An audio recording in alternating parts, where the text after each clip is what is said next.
not through the voices.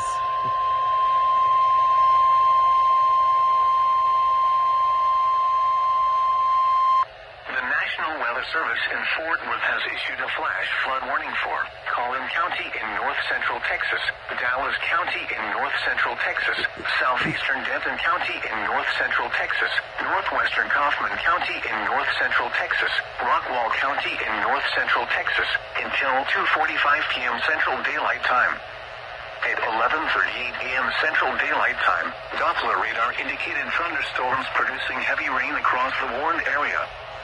Between 1 and 3 rain and flash flooding were expected to begin shortly. Desert flash flooding caused.